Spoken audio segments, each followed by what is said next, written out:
Muy buenas tardes para todos, ¿cómo andan? Bienvenidos a Fácil Desviarse.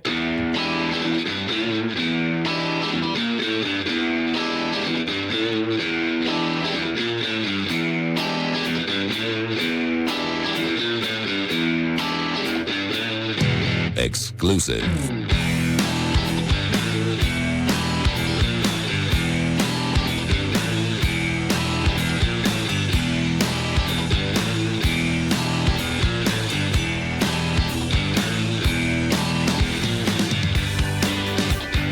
¿Qué tal, Juanchi? ¿Cómo andamos? Buenas tardes, Sapo. Buenas tardes para el señor @Alvin La Rosa, adicto a la distorsión, el destripador de canciones, el emperador de la consola, la persona que se ocupa de pilotar las tardes de FM del Sol.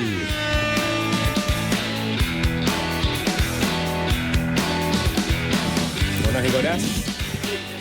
¿Qué tal? ¿Todo bien? Por suerte, todo tranquilo. Te mutea el grado, ¿no? Censura. Buah, Censura. impresionante, ¿eh? Buenas tardes, Nicolás. ¿Todo bien? Todo bien, por suerte. ¿Qué tal @Wikimacana? ¿Cómo andás, Maca Saavedra, querida? ¿Todo en orden? @César Giacosa. Switchermaster diplomado en Switchermasterismo a nivel global. Buenas tardes para todos.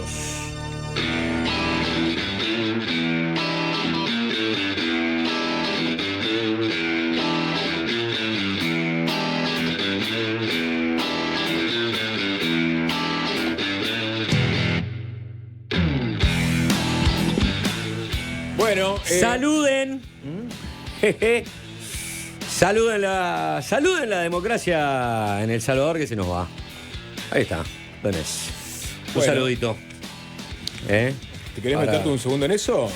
Bueno, lo estoy comentando, digo, ahora nos vamos a meter en la vida nacional, en la política nacional, que está lleno, es una caja de Pandora, ¿no? Todos los días algo importantísimo nuevo.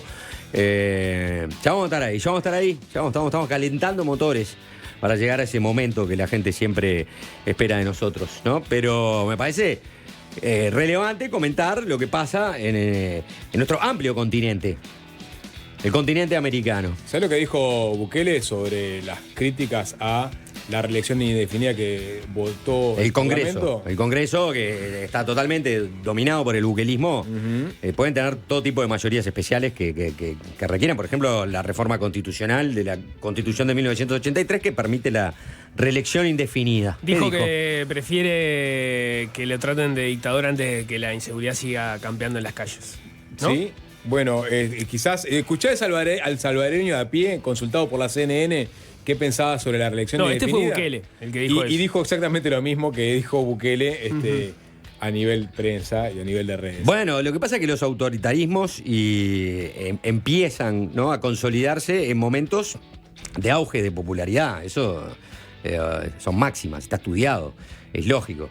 Vos tenés un líder que parece insustituible, que ha cambiado, modificado cosas significativas, ¿no? Ha trastocado un poco la manera de vivir de una sociedad con determinadas acciones políticas, y en ese momento en que las encuestas le dan bien, en que las urnas le dan bien, es cuando empezás a consolidar los efectos del desplazamiento de la democracia hacia un poder autoritario. Por ejemplo, la reelección indefinida. El modelo Juan María Bordaberry, decís. Yo te diría el modelo, por ejemplo, Evo Morales, un clásico modelo que apuntó a eso, con reelección el indefinida. golpe de El Salvador, Juanchi, lo dio El Bukele. modelo Chávez Maduro, el modelo, bueno, que está en Honduras, está recorriendo también ese camino, el modelo en un momento Rafael Correa en Ecuador.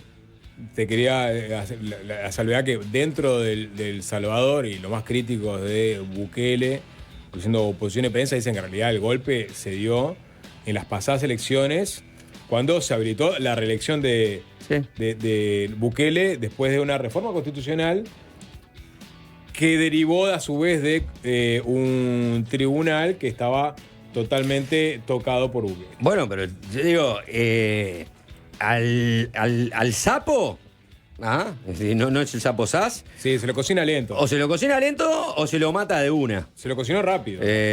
Bueno, sí, está, lento, rápido. Se lo cocinó rápido. Sí, pero lento también. O sea, no es un día de la mañana a la noche. No es un golpe de Estado. Es un golpe militar. Es un golpe clásico. que se va procesando de a poco. En algunos casos llevan más tiempo, en otros llevarán un poco menos, dependiendo del contexto particular. Pero bueno, sucede así, ¿no? Bueno, está pasando en Europa también, en unos países europeos. Una cosa que decía justamente de Europa, Bukele, decía, el 90% de los países desarrollados permiten la reelección indefinida de su jefe de gobierno y nadie se inmuta. Pero cuando un país pequeño y pobre como El Salvador intenta hacer lo mismo, de repente se convierte en el fin de la democracia. Y mucha gente salió a decirle que la diferencia entre El Salvador y los gobiernos europeos es que son democracias parlamentarias. Pero yo no creo que esa sea solo la gran diferencia. ¿Sabes? Pero no creo que esa sea la diferencia. No, pero la diferencia más importante, Juanchi, discúlpame, es que los primeros ministros... Yo te disculpo. Que los primeros ministros en Europa caen cada 1, 2, 3 años. Pero no me parece que el sistema parlamentario sea como El Salvador. No, porque justamente, ¿cuál es el argumento? ¿Y por qué te digo que no necesariamente el sistema parlamentario es el argumento? Porque cuando estaba pasando esto con Evo Morales, y cuando Evo Morales de pronto no quería ni respetar un plebiscito que terminó con la posibilidad de la reelección indefinida, o sea, ¿qué era lo que decían Evo Morales y sus partidarios? Angela Merkel hace 16 años que gobierna Alemania y nadie hace tanto ruido. Entonces vos decís, en Alemania había tremenda estabilidad. No era que el sistema parlamentario generaba un cambio permanente, ¿no? en el Parlamento y por lo tanto en el liderazgo del Ejecutivo. Porque Merkel estuvo 16 años y pudo haber estado más tiempo. En Alemania hay reelección indefinida, se acuerdan parlamentariamente para obtener mayorías, pero existía antes que estuviera Merkel en el poder. O sea, es la constitución que se venía dando a Alemania 40, 50 años atrás. Nace la reelección indefinida antes que los líderes que imponen las reelecciones indefinidas. Ese es el principal argumento.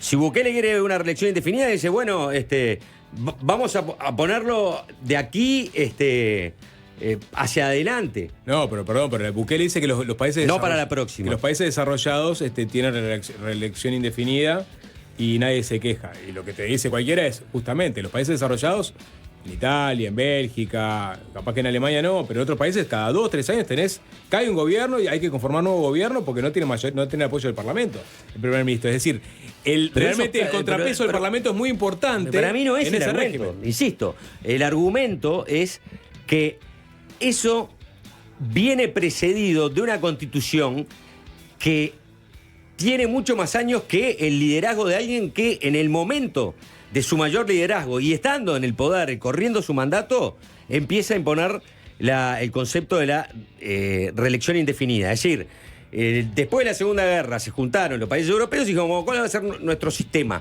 Un sistema parlamentarista con reelección indefinida. Perfecto, arrancamos.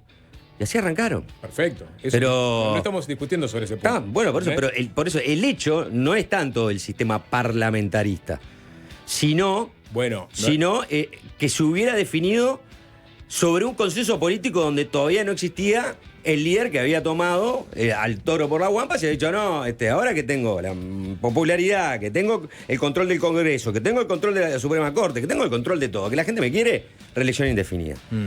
Venía de antes. Está bien. No lo inventó Merkel. Lo que le salió a pegar a Bukele fue justamente por ese lado. Es decir, no te compares con los países europeos porque tienen otras dinámicas internas de contrapesos del poder que derivan justamente de los acuerdos constitucionales que generaron hace décadas. Bueno, ¿no? Sí estoy de acuerdo. Entonces, es una excusa bastante tonta de Bukele compararse con Italia o con Bélgica o con Alemania o con cualquier régimen parlamentario europeo. Lo que acaba de hacer es digamos, consolidar un golpe que ya había dado hace 3 años, no me equivoco, ¿no? Que fue cuando por primera vez se habilitó la reelección. Entonces, como decías vos, chao, democracia. Exacto. En El Salvador. Por eso digo que se van cocinando también de a poco, no fue todo en un mismo acto. Es una progresión de actos. Exacto. Bueno, ampliaremos. ¿No? En la medida que avance la información. Ahora sí, venimos para Uruguay, para el golpe técnico que le dio el gobierno. No creo que se pueda catalogar a la promesa así. de no bajar impuestos. Bueno, es la discusión que va a quedar planteada, ¿no? Sí. Porque Ayer, por ejemplo, se votó un proyecto de ley por unanimidad, además, en general y en la mayoría de sus artículos, de un régimen especial de comercio de frontera, que había sido un proyecto de ley que había enviado el Poder Ejecutivo, lo había presentado a principios de julio en Artigas, el Ministerio de Economía, en una visita del Ministerio de Economía, una serie de medidas para habilitar un régimen especial de comercio de frontera en Brasil. Algunas de esas medidas podían ser por disposición del propio Ejecutivo, pero muchas precisaban modificaciones legislativas. Ese proyecto fue enviado efectivamente al Parlamento y ayer en diputados se trató, incluso se aceptaron algunos cambios que había propuesto la oposición, e incluso la oposición hizo valer algunas sus mayorías para votar alguna adenda en particular que no fueron acompañadas por el oficialismo. Pero bueno, salió un proyecto de ley, después podemos entrar si quieren en algunos de los cambios que suponen, pero que implican un régimen especial de comercio de frontera, la exoneración de aportes jubilatorios patronales a nuevos empleos y la reducción del IVA en algunos casos puntuales. A grandes rasgos hay más cosas. Pero bueno, hoy termina dándose la discusión sobre el otro lado de la frontera, porque a la vez de que con estas disposiciones, por ejemplo, se estaba llevando el descuento de IMESI, mejorando el descuento de IMESI en la frontera con Brasil, lo que dispuso la DGI en una resolución que tiene algunos días es el sentido contrario en la frontera con Argentina. Digamos, los puntos cercanos a los pasos de frontera con Argentina van a tener ahora, que tenían hasta ahora un descuento del 40% del IMESI, que era el máximo que estaba previsto para poder hacer. Ahora se reduce ese descuento a un 32%, con lo cual ya generó una discusión política y la intención de la oposición de citar a las autoridades del Ministerio de Economía y Finanzas al Parlamento en régimen de comisión para que expliquen precisamente por qué se tomó esa medida cuando algunos de los legisladores de la oposición apuntaron en dos sentidos. Uno, la situación en Argentina, que sin duda está mejor que antes, no está lo suficientemente bien como para empezar a aflojar algunas de las prerrogativas que se le habían dado a quienes están viviendo allí, como por ejemplo esto, el precio del combustible, de las naftas en concreto. Y por otro lado, porque se está, y es la discusión más politiqueril que vamos a ver, porque se está incumpliendo con el compromiso de no aumentar impuestos, ¿no?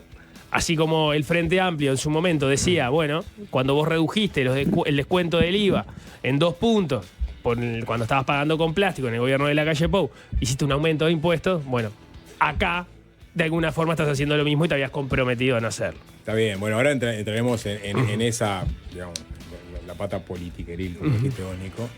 Pero capaz que antes escuchemos a las partes para ver, digamos, cómo se posicionan y qué argumentos usan para, en todo caso, enfrascarse en esta discusión. Bien, podemos empezar con alguien de las zonas afectadas, con el diputado Walter Berry, que es de Paysandú, que era quien se quejaba, entre otras cosas, de que la situación todavía no estaba lo suficientemente bien de ese lado como para que una medida como esta, la de reducir parte de los descuentos que se hacían, no tuvieran impacto. Vamos a escucharlo.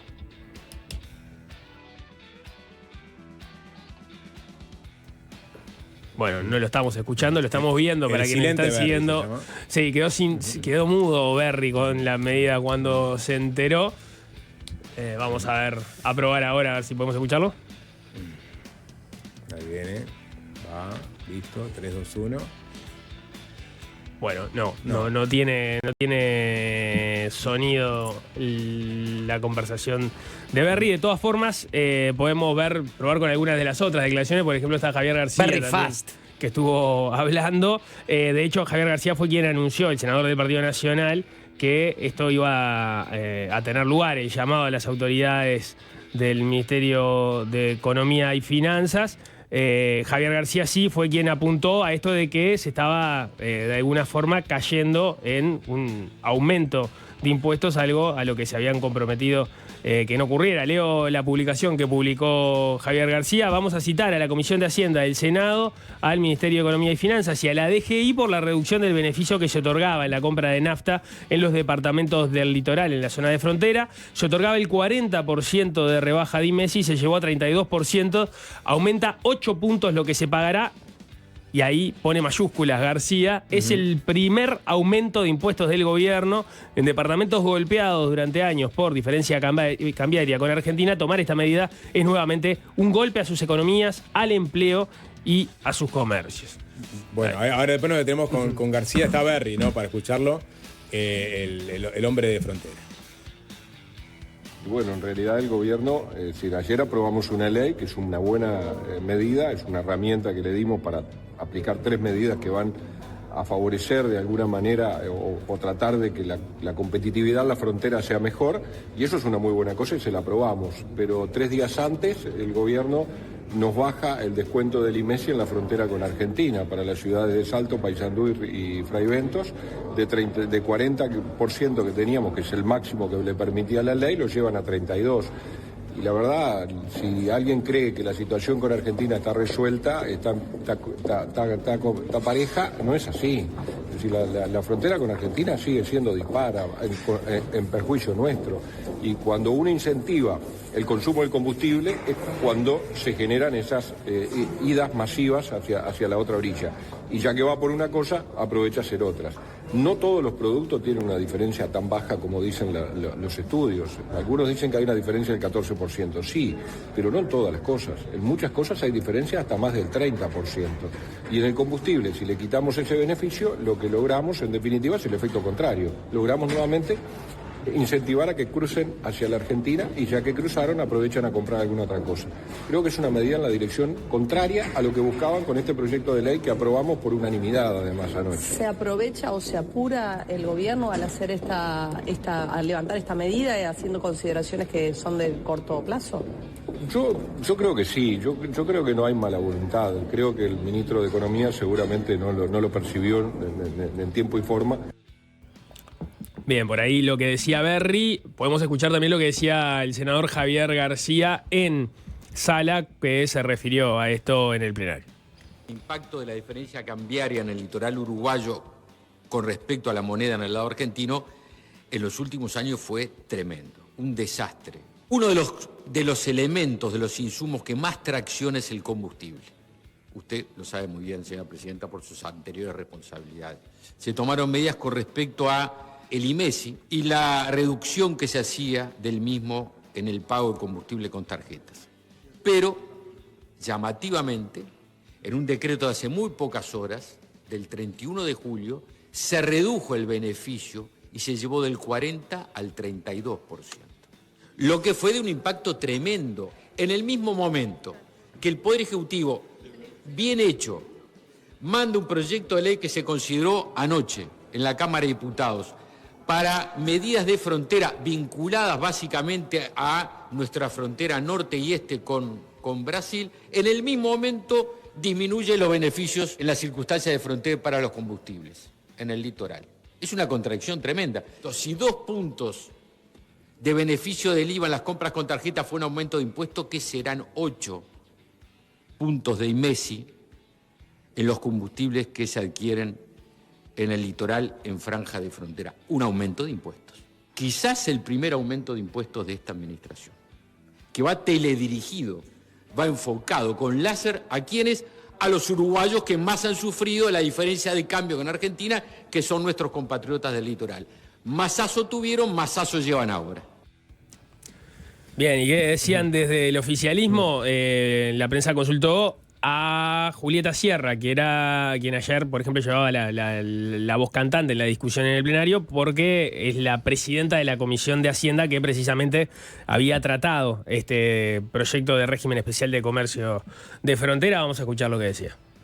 En lo que tiene que ver con el tema IMESI, si bien no es algo que tuviera sido en particular, sí hubo un cambio por parte del gobierno con respecto al descuento que se aplica hoy para la frontera con Argentina. Esto ha despertado una posición contraria por parte de la oposición. ¿Ese tema estuvo de alguna manera reflejado en la actuación de ayer?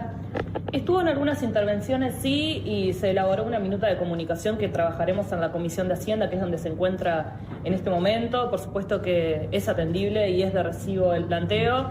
También sabemos que la diferencia cambiaria con Argentina pasó de un 180% a un 14% en 2022 a lo que es ahora, pero por supuesto que todos los planteos son de recibo, así que estudiaremos y haremos las consultas pertinentes con el Ministerio de Economía y Finanzas sobre este tema sin dudas.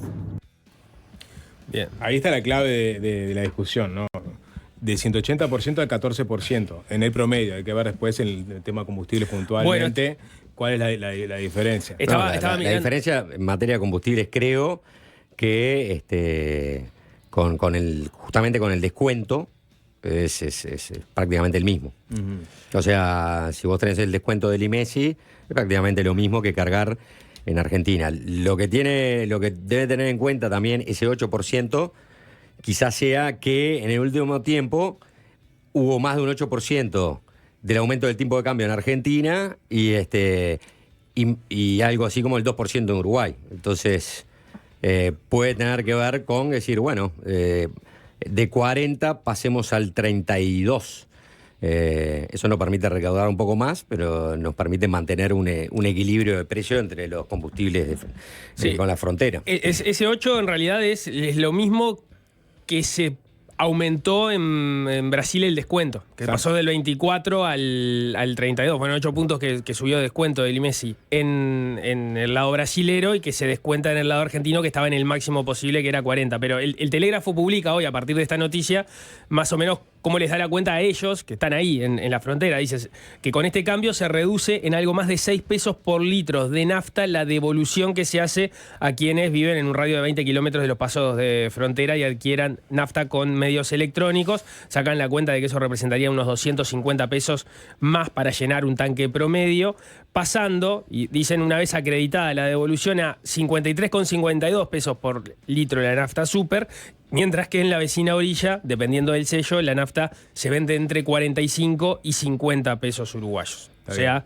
te queda ahí entre 8 y 5 pesos entre 3 y 8 pesos de diferencia.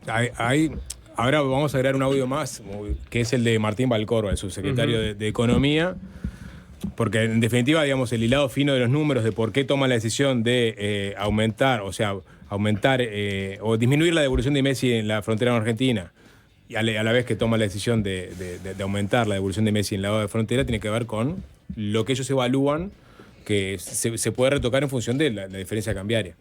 Pero el Ministerio de Economía será el que dé la explicación final. Pero Valcorba, digo porque capaz que a García le pueden decir el que avisa no traiciona. Valcorba, cuando presentaron estas medidas que después iban a bajar al Parlamento, recordaba que iba a haber una revisión mensual, tanto en las devoluciones de tasa mínima de IVA como de la básica y también del IMESI. Vamos a escuchar lo que decía en una entrevista con En Perspectiva. La idea del IVA es que también los porcentajes estos que hoy estamos anunciando, que son 11 puntos en la tasa básica y la totalidad de la tasa mínima, la idea es irlo monitoreando en función de cómo evolucionen los precios relativos. Esto que se anuncia ahora no es eterno. No es eterno ni esos valores son los definitivos.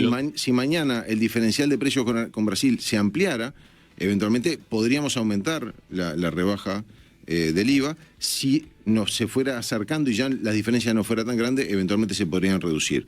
Son elementos para ir monitoreando. En el caso del IMESI, en el caso de este cambio que se produce con la devolución de IMESI de la nafta, se va a hacer una revisión mensual. Es más sencillo porque ahí el precio es mucho más claro. En los otros casos son canastas, encuestas que hay que hacer.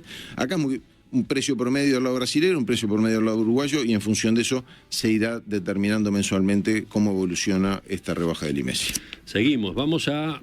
Ahí está, la rebaja del IMESI se va a monitorear mensualmente, tomando en cuenta los precios promedio de un lado y del otro de frontera. Ahora, la pregunta era, ¿esto mismo va a correr para la frontera con Argentina? Y si uno va al documento que presentó originalmente el Ministerio de Economía, dice, se retomará la revisión mensual de las reducciones previstas tanto en las fronteras con Argentina como con Brasil, con el objetivo de avanzar en las convergencias del tratamiento tributario del IMESI a las naftas para ambas fronteras. Es decir, el MEF ya había anunciado que iba a revisar mensualmente la diferencia cambiaria para ver si toqueteaba o no la devolución de IMESI.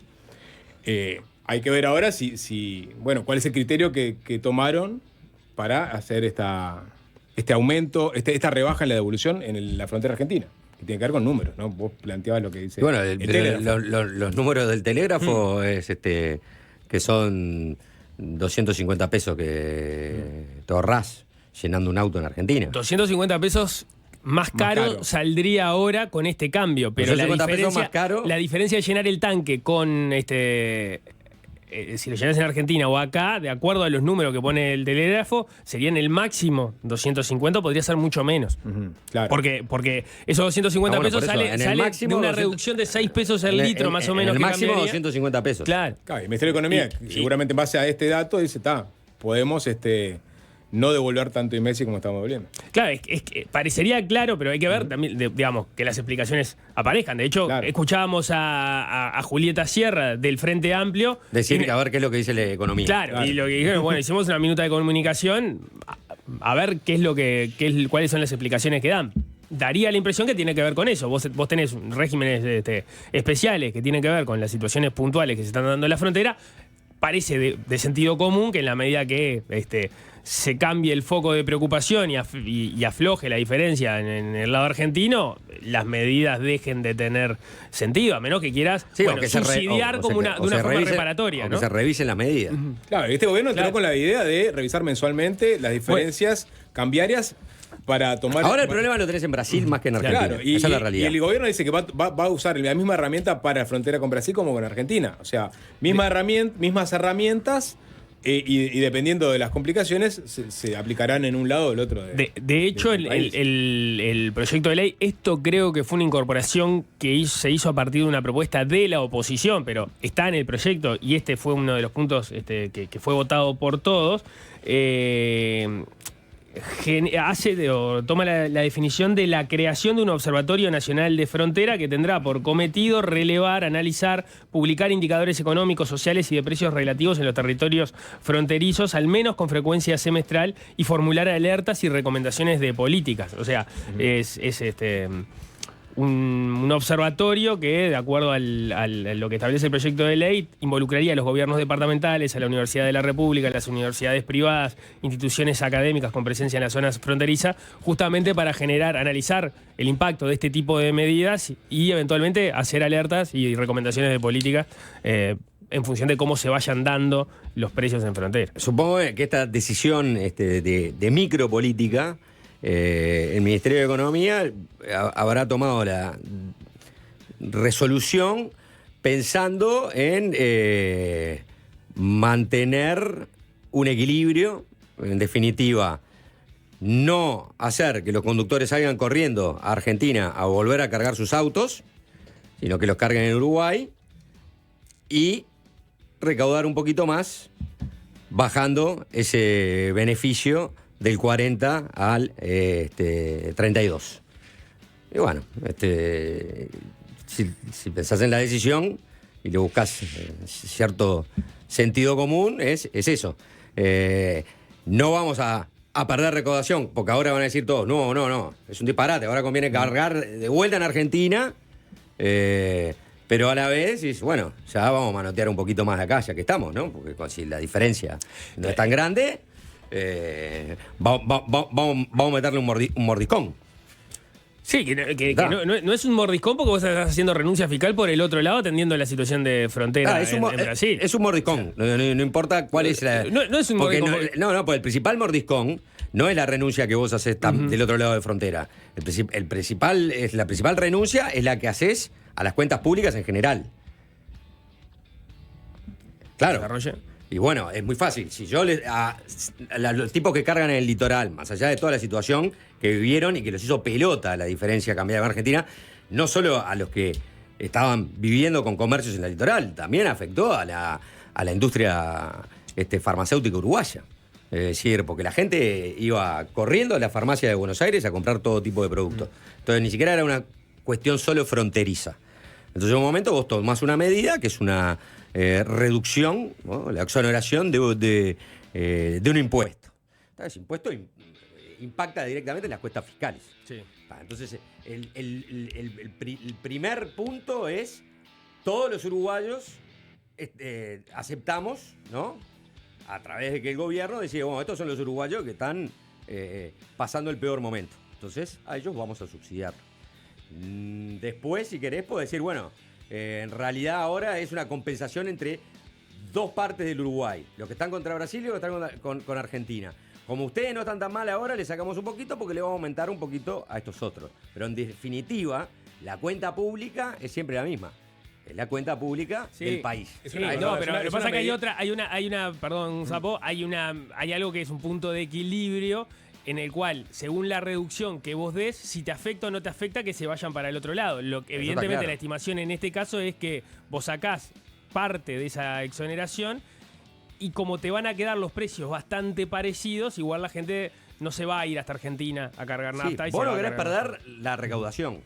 Entonces... No querés perder la recaudación, no querés perder empleo, no querés resignar muchas otras cosas más. No, también eso es políticas en general, pero la decisión micro en relación a los combustibles es decir, bueno, yo en los combustibles puedo tomar esta decisión porque los precios no son tan ventajosos, nadie va a correr hacia el otro lado de la frontera, quizá porque el máximo que puedo ahorrarse sea 250 pesos, y por lo tanto voy a recaudar un poquito más, o sea, claro, agarrando un poco el calderín. Lo que digo no es tan lineal que necesariamente el hecho de bajarte la reducción tiene impacto fiscal positivo o negativo, porque si vos te pasás para el otro lado, de repente vos reduciendo, dando mayores descuentos, lo que haces es que la gente cargue acá y entonces vendés más y entonces tenés más recaudación, aunque estés cobrando menos, ¿no?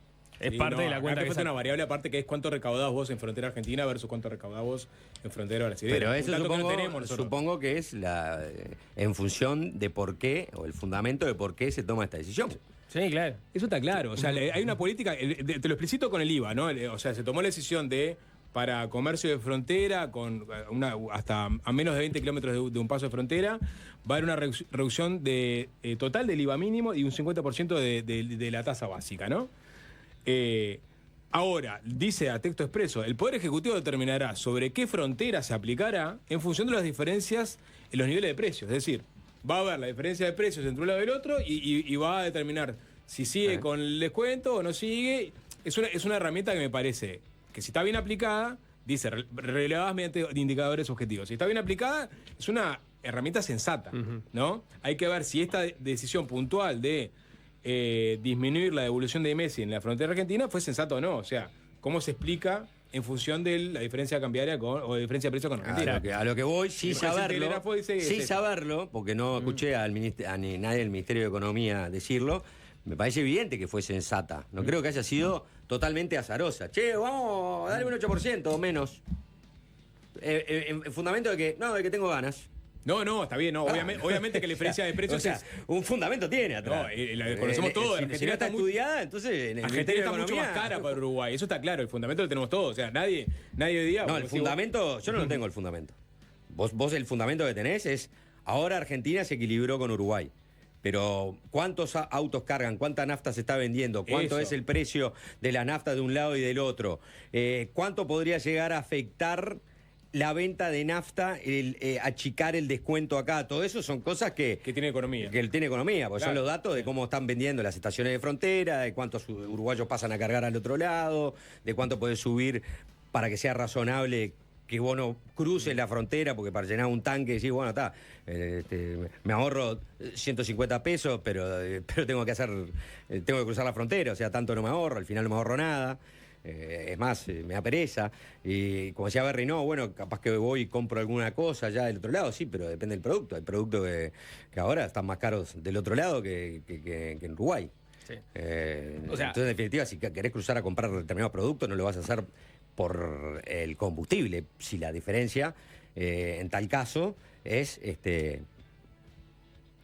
casi nula, ¿no? Bueno, por eso, ese es el fundamento de tener la economía en todo caso. Esa es una discusión sobre la pertinencia o no en función de la información que maneja economía. La otra discusión, la politiqueril, tiene que ver con el corral de ramas en las que vos te metiste cuando hiciste un compromiso que ya sabías que era meterte en un corral de ramas, porque lo venías diciendo durante la campaña, de no aumentar impuestos, ¿no?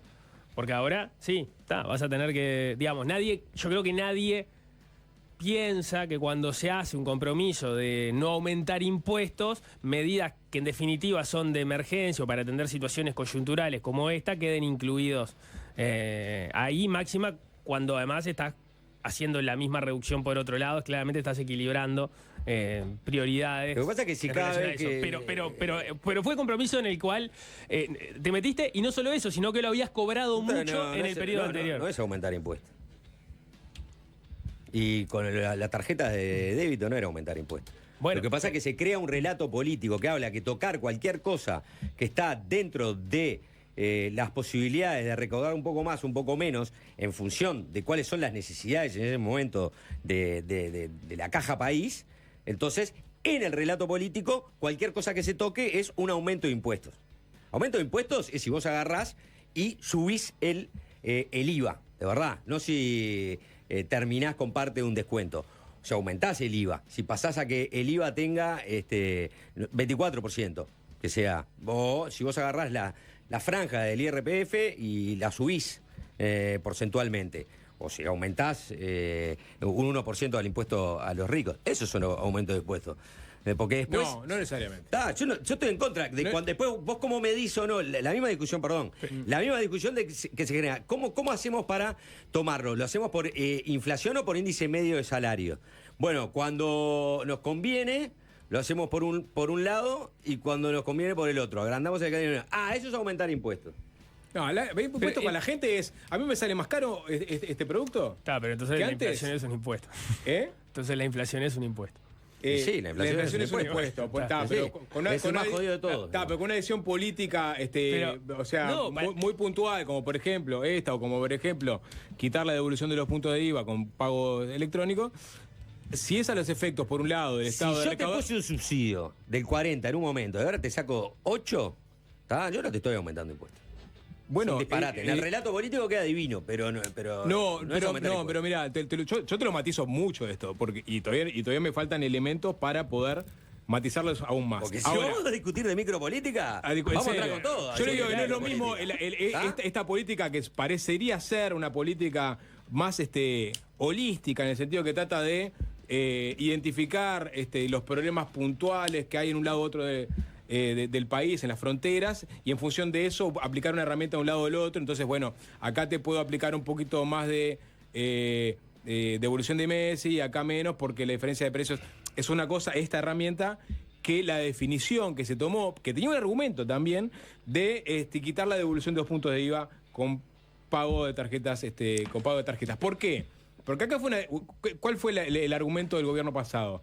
Esto era para alentar a la gente a que pasara a los medios electrónicos de pago, ¿no? Una política de estímulo a los medios electrónicos de pago. Y se entendía que, bueno, ya se había aplicado y que se podía desandar lentamente esa medida. Por otro lado, era claro que te ayudaba a recaudar más en un momento de merma de recaudación, producto de la pandemia, producto de la crisis que estabas enfrentando. Entonces, algunos decían, no, esto lo que está haciendo el gobierno es una forma de recaudar más guita. Usa el argumento de que fue una política coyuntural para que la gente se pasara a medios electrónicos de pago, pero en realidad... lo había sido y dejó de serlo. Dejó de serlo para el gobierno pasado. Esto otro diferente para mí. Me parece ¿Por qué? Porque tiene que ver mucho más con, si es verdad lo que te dicen que va a ser mes a mes, capaz que hoy no te duelen esos 8 puntos, pero mañana si hay una diferencia de precios con Argentina, te los pasan a devolver de vuelta. Es decir, es más cambiante la herramienta que la otra, que fue mucho más estática. Está bien, pero ¿y qué tiene que ver que sea cambiante? Eso, que no cambia el concepto. No es meramente recaudadora, porque uno te puede decir, no, lo que hiciste vos fue a los efectos meramente recaudadores. Para mí el problema, el pecado original... Es recaudadora. El fondo es obvio que es recaudadora. Es minimizar el impacto de recaudación versus recaudar. Cuando vos tenés un déficit fiscal que cerraste ahora en el año móvil de arriba del 4%, y una economía que prácticamente está creciendo muy bajo, y muchas necesidades que se te vienen en ley de presupuesto, en materia de financiar políticas públicas, vos estás en el plan, toda moneda sirve. Porque necesitas que toda moneda sirva. Entonces ¿qué empezás a revisar? Si no vamos a subir impuestos, realmente, ¿qué empezamos a revisar? Y hay que revisar todo. Empecemos a revisar todo. Bueno, ¿cuánto era el tema del combustible en la frontera, en el litoral? 40%. Bueno, ¿qué pasa si lo bajamos a 32? Recaudamos 8% más de cada litro y no generamos un cambio dramático en la recaudación porque no forzamos a que la gente se vaya a... No, yo creo que esto es razonable, listo, bueno, acá recaudamos un poquito más. Entonces, sea variable o no sea variable, tiene que ver con una herramienta, en definitiva, de recaudación fiscal. ¿Cuánto recaudás con los 2 puntos de IVA versus cuánto recaudás vos o dejás de recaudar con esta medida? Pero no importa el valor. No, el tema es el concepto, porque es el concepto también ya te lo discutí. Pero digo, aparte, el tema en términos de valor. Es una herramienta de fiscalidad. Vos la podés usar para apoyar al comercio o la podés usar para recaudar. En este momento, si vos empezás a cambiar los valores, es que la estás usando para recaudar. Porque si no, la seguís sosteniendo, ¿no? Vamos a bajarla en 40 y punto. Ayudemos al comercio.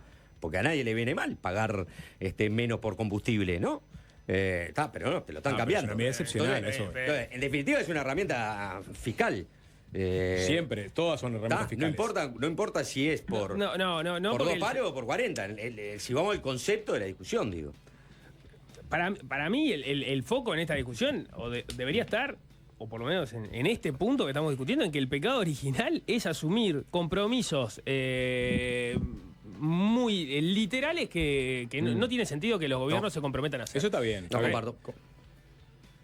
¿No compartís? No comparto porque Juanchi entiende que esto claro. No es aumentar impuestos. No, porque claro, exacto. No comparto porque me parece que ahí sí, cuando vos decís ingresabas en un corral de ramas.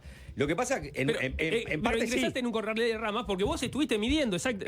Vos decís, aquello no fue un aumento de impuestos, esto no es un aumento de impuestos. El Frente Amplio midió aquello como un aumento de impuestos. Entonces, después se compromete y hace algo similar, que entiendo igual lo que dice el Sapo a propósito de, bueno, acá era explícitamente más coyuntural porque tenés una situación... Yo le diría maduren.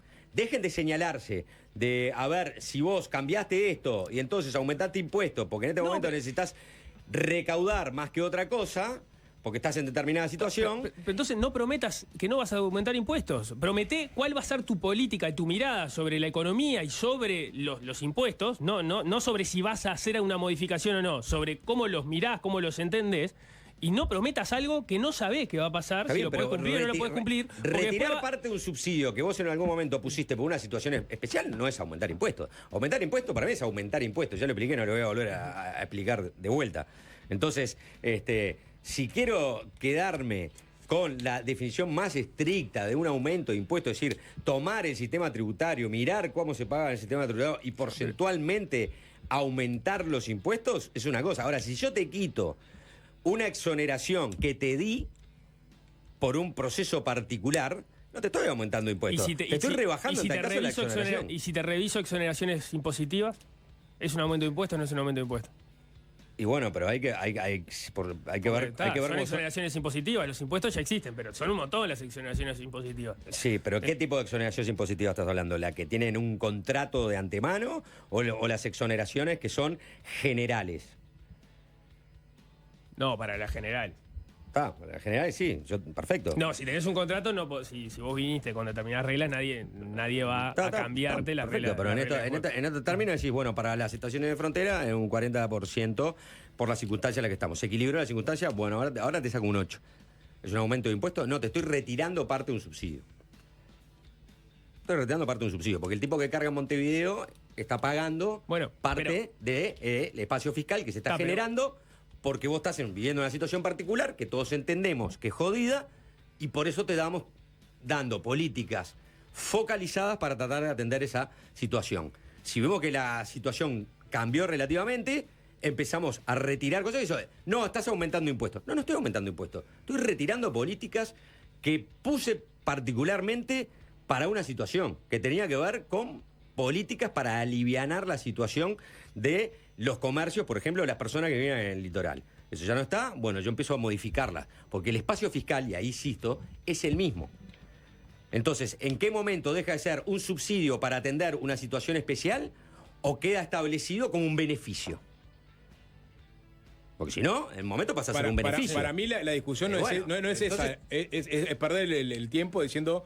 El gobierno aumentó impuestos en impuestos. O sea, en verdad que Nico dice, te embretaste con esa es la discusión en la que están, con un pecado original. Pero es la discusión en la que están. Javier García, Berri, pero no es la discusión más importante. La discusión más importante, por ejemplo... Pero perdés tiempo a discutir si la decisión está bien o está mal para discutir esto otro, porque allá en el año electoral parecía que decir esa frase que es corta y que aparentemente entienden que tiene un rédito electoral, la podías hacer. Y después es vidrioso porque todo depende también de cómo hagas las interpretaciones del caso, ¿no? Está bien, pero eso interesa. A ver, por ejemplo, la herramienta específica de la reducción de 4 puntos del IVA para uso de tarjetas, pago por medios electrónicos, ¿no? Que aplicó el gobierno del Frente Amplio como parte de la inclusión financiera y que el gobierno pasado definió desandar a medias, eliminando 2 de esos puntos. ¿Por qué definió eliminar esos puntos? El presidente lo decía, porque en realidad hay un 3%, solamente en el quintil más pobre, solo el 3-4% de la población usa tarjetas.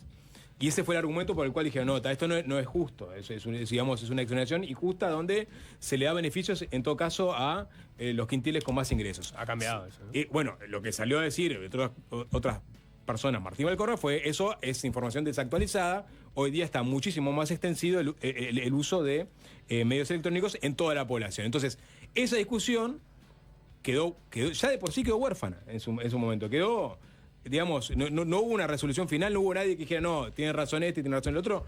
Nada, y quedamos que la discusión de aumentó o no aumentó impuestos. Ahora, nadie lo cambió. Estás en la misma. No, pero esa ni siquiera nadie la cambió. Bueno, o sea, cambió la administración y no se cambió. Y no se cambió. ¿Por qué? Porque estás discutiendo estás discutiendo pelotudeces, porque entonces, ¿por qué no vamos al argumento madre? Que era que cuando asumieron los gobiernos de izquierda se habló de que íbamos a ir a un sistema tributario nuevo en el cual el fuerte iba a ser el IRPF, por ser el impuesto más justo, o sea, por ser el impuesto más progresivo, y lo que íbamos a ir era a tasas de IVA más a como existen en países donde existe el impuesto a la renta. Entonces, tasa de IVA del 16%, del 18%. ¿Alguna vez se llegó esa tasa de IVA? No, porque el IVA ocupa buena parte de lo que es la principal recaudación del Estado. Entonces también, no prometan que la reforma tributaria se bajó el IVA.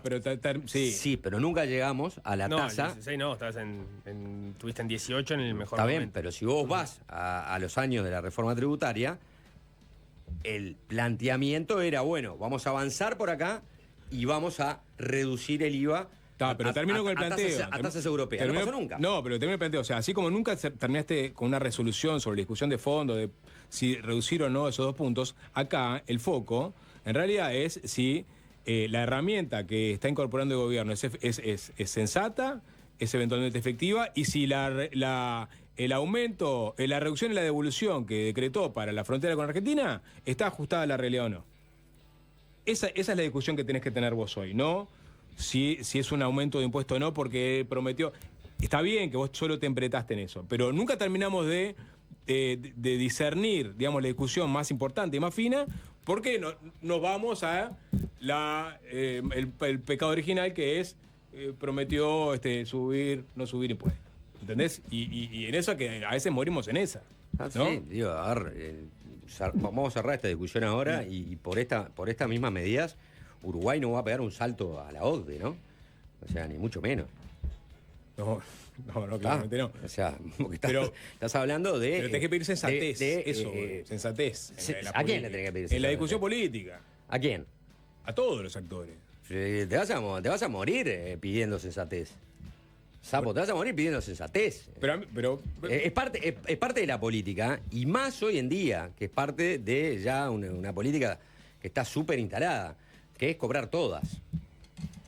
Y antes sería igual, capaz que ahora lo vemos más porque... Antes era igual, era peor, porque antes no había información, entonces era el barrer, te decían cualquier barrabasada. Bueno, entonces ¿crees que ha mejorado la política en estos tiempos? Ha mejorado, claramente. La discusión política es mejor ahora que lo que era hace 40, 50, 60 años. Sí, no, que la gente tiene más acceso a la información. Hace 50 años la discusión política no era... Estaba medio jodida. Pero la gente tiene más acceso a información para eventualmente... No importa, la discusión sigue siendo la misma. La gente tiene más acceso a información para formarse una opinión. Eso. Que antes. Antes, el acceso a la información estaba, digamos, delimitado a no sé. ¿Sabes lo que pasa? Yo creo que hay mucho más información que a la población le permite por favor. Yo creo que antes, mucho más. Yo creo que antes había una información, para divagar, ¿no? Sí. En realidad hay que mandar la tanda. Después de la tanda, Mandar la tanda, no importa que se va a decir una pelotudez. No importa. No te acá para decir. Yo a mí me pagan por minuto, no importa el contenido. Que pase tiempo, ¿no? Y por un buen tema. Yo creo que ahora vos tenés, y cierro, una tanta cantidad de información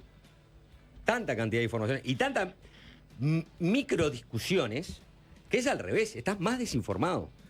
Antes por lo menos la gente se sentaba a escuchar una radio, a leer un diario, y no todos se ve que participaban de la discusión política. Ahora participa más gente de la discusión en base a información más fragmentada, más rápida y que desaparece también. Entonces nunca vas a analizar en profundidad. Te metes en la discusión como quien se mete a pegar una panadera. ¿Qué pasó? ¿Qué pasó? No, que bajó el 8, impuesto o no impuesto, tomá, ¡pum! Panadera en la nuca, dale, salgo. ¿Dónde está la otra?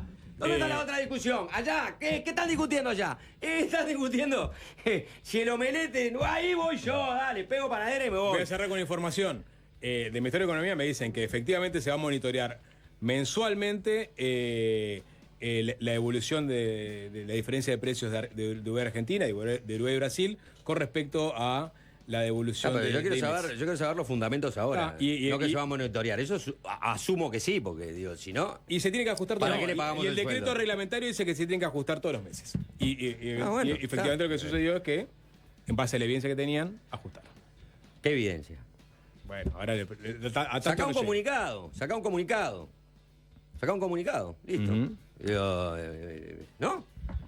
Ya está. Ahora tengo acá el decreto. Marcelo, el Basilio. Sí lo saco, Marcelo. Después, Tópata, Goldfinger, Litov.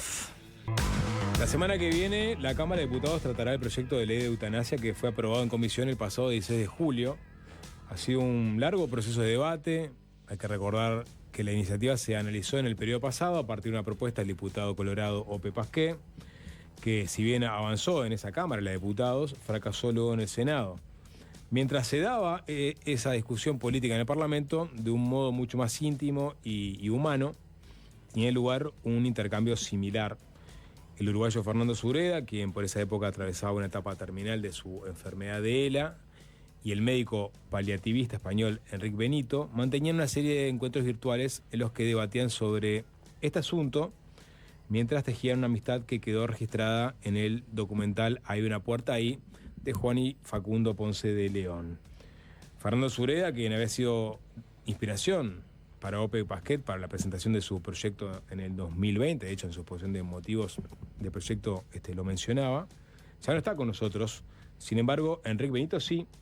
De hecho, por estos días se encuentra en nuestro país haciendo una serie de conferencias, hubo proyecciones de la película por estos días, también está con un libro, va y vuelve de Montevideo a Buenos Aires, y hoy tuvo una actividad en la Universidad Católica y se encontró un hueco para acompañarnos esta tarde, así que le damos las buenas tardes. ¿Qué tal? Buenas tardes, muchas gracias por invitarme.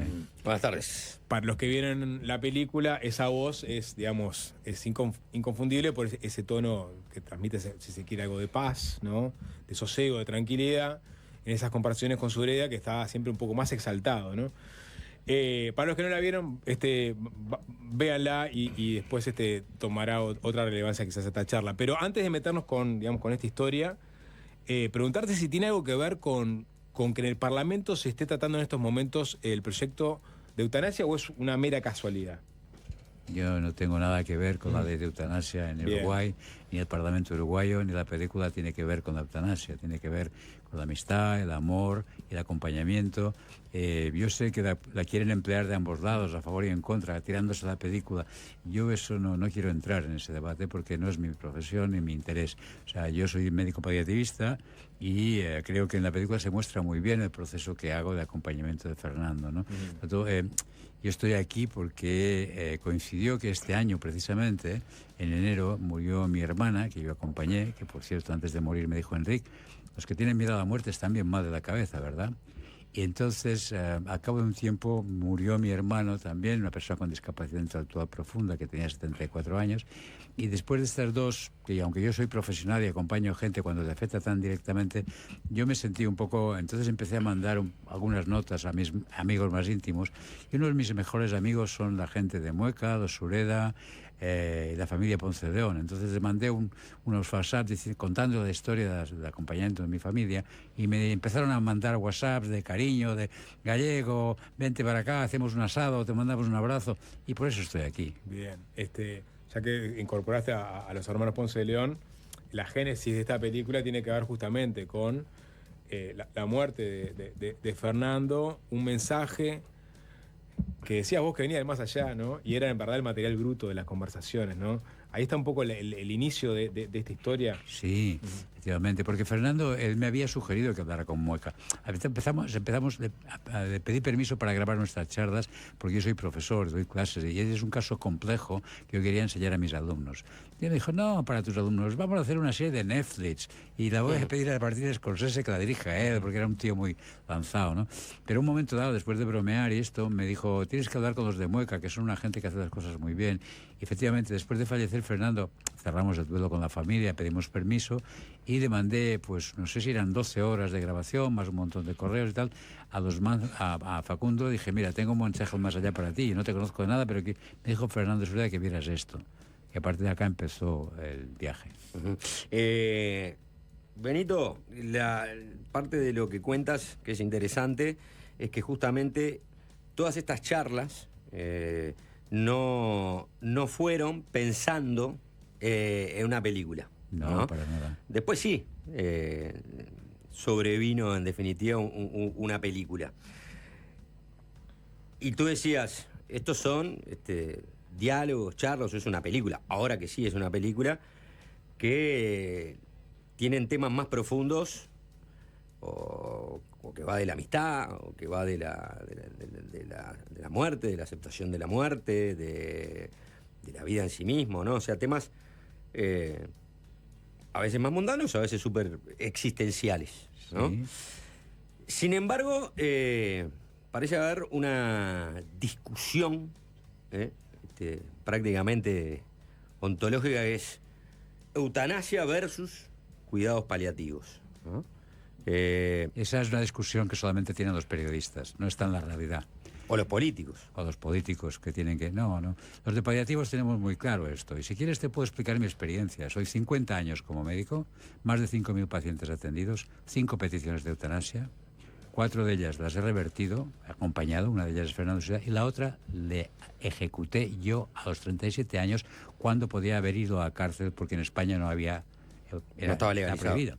Quiero decir que no tengo una posición moral en contra. Lo que sí que tengo es una posición clara de que he visto 5.000 pacientes y he tenido 5 peticiones de eutanasia. Empezar por legalizar la eutanasia cuando no tiene una ley de paliativos con presupuesto y un desarrollo, me parece empezar la casa no por el tejado, sino por la antena de televisión que habría que poner en el tejado cuando no tienen puestos los fundamentos. Entonces, no tenés una posición moral definida en contra de la eutanasia, pero sí te parece, en base a tu propia experiencia personal, transformada en evidencia, que previo a legalizar la eutanasia, tenés que tener una política de cuidados paliativos que esté bien desarrollada. Tú contéstame, si tienes 5.000 personas a las que cuidar, y entonces una de las indicaciones de eutanasia es el sufrimiento existencial refractario. Si empiezas por aceptar que cualquier persona que tenga sufrimiento refractario puede tener eutanasia y no has preparado a los profesionales de paliativos para que traten, acompañen y cuiden el sufrimiento refractario, estás empezando a la casa por el tejado. Porque además en la película se ve, y no sé si la has visto tú, por cierto, no creo que la hayas visto por lo que estás preguntando, cómo se hace un viaje de la mente al corazón. ¿Cómo se hace un viaje desde el día que yo pierda la dignidad, el día que me tengan que lavar el culo, voy a perder la dignidad?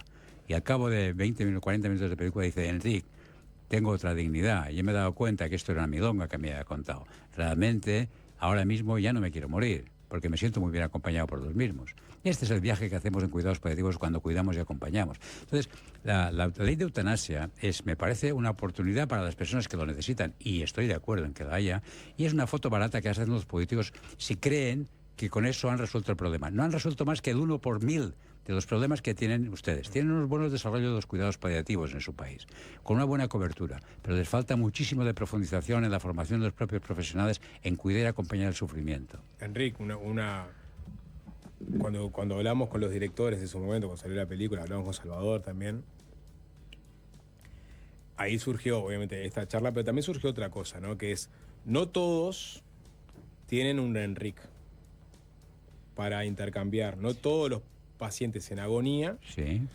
que están con una enfermedad terminal, tienen del otro lado una persona con la sabiduría, la sapiencia, el expertise tuyo, Sí. para hacer un acompañamiento Sí. emocional, ¿no? Espiritual, espiritual y espiritual del momento. No se corten con esta palabra. Tienen ustedes un problema para hablar de Pero esto. bueno, pero emocional también, o sea, a veces... ¿Ustedes quiénes, perdón? No sé. Porque dijo En su país, ustedes. en este país. En el país. Pero Sí. pongámosle emocional, espiritual, como mejor. A lo que esa es la pregunta que te quiero hacer. ¿No necesitaría más que, aparte de los cuidados paliativos, también haber personas como tú? Y Pero como sabemos que no existen... Pero aparte de cuidados paliativos, ¿por qué aparte de cuidados paliativos? ¿No ves que los cuidados paliativos son básicamente el acompañamiento espiritual? No. Cuidados paliativos no es el manejo de síntomas, es el acompañamiento. Pero no tenemos todos, o sea... Se está formando la gente. Sí, es verdad. Benito, hay formación. Decís Sí. que en Uruguay se está Sí, formando claro. gente como para atender la cantidad de pacientes terminales que Uruguay tiene anualmente y que todos puedan tener un acompañamiento No igual. conozco las cifras. No lo sé. Porque eso es clave, ¿no? Sí, pero entonces también voy a decir algo un poco provocativo, porque yo estoy cansado de estas horas y ya me permito ser un poco... la hipótesis de que la ley de eutanasia va a resolver el sufrimiento está basada en un supuesto no demostrado científicamente. Y voy a ser un poco duro. Muerto el perro, se acabó la rabia. ¿Estás seguro de que esto es así? ¿Sabes seguro que después de morir alguien se acabó el sufrimiento? Acabó el sufrimiento de los que le acompañan porque no deben sufrir. ¿Pero estás seguro? Pregunto yo. ¿Y quién sigue sufriendo ahí? No, yo lo dejo aquí abierto para que Bueno, la pero gente me interesa piense. me interesaría desarrollar ese punto. Me gustaría que supieras, que pensaras un poco en quién eres tú. ¿Eres un cuerpo? Tienes un cuerpo, pero ¿eres solamente un cuerpo o tienes una conciencia? ¿Qué pasa con esa conciencia cuando se para el corazón? Y Sí. para muchos se Ah. tiene con la muerte del cuerpo. Se acaba todo, ¿no? Y bueno, Sí, en bueno. el entendido de muchas personas, sí. Eso es una creencia, no es mi experiencia. ¿Y cuál es tu experiencia? De acompañar a la gente y comprobar cómo la muerte no existe. Existe el morirmiento. Hay un proceso de morir como hay un proceso de nacer. La muerte no es el final de nada. Y eso no es ninguna creencia. Yo no soy religioso. Muerto el cuerpo, no muere la conciencia, decís. Para nada. ¿Y dónde sobrevive la conciencia? Donde sobrevive siempre. La conciencia está encarnada en el cuerpo, pero el cuerpo no produce conciencia. Hay una mentira aquí en el sistema que tenemos. La creencia que tenemos es que el cerebro produce conciencia. Y cuando se para el corazón, se para el cerebro, se acaba todo. Eso es una milonga, es una mentira. ¿Cómo que es una milonga? Claro. Es una creencia de mucha gente. Bueno, pero es una creencia, pero tiene la misma consistencia que creer en el Papá Noel. Así No, de verdad. Pero te lo vamos a tener juro. otra discusión bastante más... Pero y del otro lado, que la conciencia sigue tras los signos, que se apaguen los signos vitales. Yo soy un científico y un académico, no soy un religioso ni creo en nada. Yo me baso en evidencias. Experiencias cercanas a la muerte documentadas en la revista Lancet, la más prestigiosa de Europa, año 2000, Pinball Lommel, un estudio de más de 200 pacientes que hacen una parada cardíaca, van, se quedan sin oxígeno en el cerebro, pasan minutos, pasa tiempo, y cuando vuelven se les pregunta qué ha pasado. Está publicado en Lancet. Sí, pero son minutos. No son días, meses o años. Son minutos. El tiempo no existe fuera del espacio-tiempo. Bueno, pero puede existir en cuanto a la repercusión que tenga el dejar de... No, lo que el funcionamiento de los signos vitales y el grado de conciencia que no se apague mientras en el cerebro. El cerebro no funciona. Porque puede a los 18 segundos de parar el corazón, el cerebro no hay ninguna actividad en el cerebro. A los 4 minutos, a los 5 minutos, al cabo de una hora, no solamente la persona tiene conciencia, sino que tiene un estado expandido de conciencia donde percibe, siendo ciego, el color de la corbata del médico que le está reanimando. Y cuando vuelve a ser ciego. Eso no tiene ninguna explicación científica. Y para ti, esa publicación... No, esta es suficiente evidencia como para poder definir que hay una conciencia trascendental. Es una de las cientos de publicaciones que hay. Es decir, después hay otra evidencia. Mira, acompañando gente al final de la vida, yo no sé lo que hay después, ni voy a hablar de eso, porque soy un experto y hablo de la experiencia, no de la creencia, ni de lo que he leído en otros libros. Pero te puedo decir que cuando la gente se va, unos días antes de irse, empieza a intuir que se va a ir. Y empieza a darse cuenta de que le falta poco. Y si tienes una buena conexión con él y tienes confianza, te va diciendo lo que está sintiendo, lo que está viviendo. Acompañar a miles de personas en este proceso te da una experiencia que no tiene casi ningún ciudadano. Y soy un privilegiado en este sentido. Pero entonces te voy a decir que lo que pasa muchas veces es, la persona está inquieta, está con incertidumbre, con miedo, con distrés, ¿no? Y hay que ayudarle con algún sedante. Pero de repente al día siguiente pasas por esta habitación y te dice, ves que hay paz, que ha cambiado la atmósfera. Doctor, es que vino mi mamá a verme. La madre murió hace años. Y me dijo que mañana a las 5 me vienen a buscar. Y me ha dado mucha paz esto. Poca broma. Mañana a las 5 se va a ir. Perdón, Enrique, yo acá te tengo que introducir. Yo he visto muy de cerca gente con cáncer terminal, por ejemplo, que tuvo una experiencia muy similar. Ahora, muchas veces, tú me corregirás. Puede ser una alucinación, ¿no? Alucinación producto de la morfina, ¿no? De los calmantes fuertes que te dan.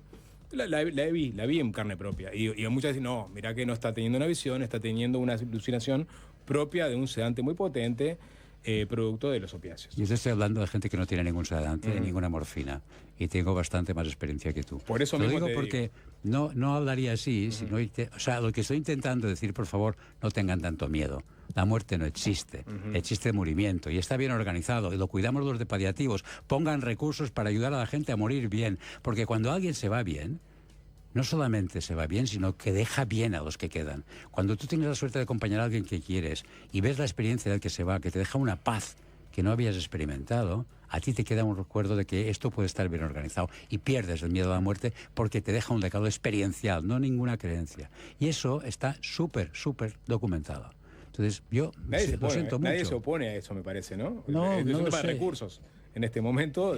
Me parece que es todos muy pueden acceder a los cuidados paliativos. Pero ustedes tienen una ley de paliativos que no tiene presupuesto ni desarrollo. Y les voy a decir que siento mucho, porque yo es la tercera vez que vengo a Uruguay, yo formo a la gente de paliativos, ayudo a desarrollar los paliativos, porque tengo mucha fe en ustedes, que son un país quizá de los que tiene mejor desarrollados los paliativos en Latinoamérica.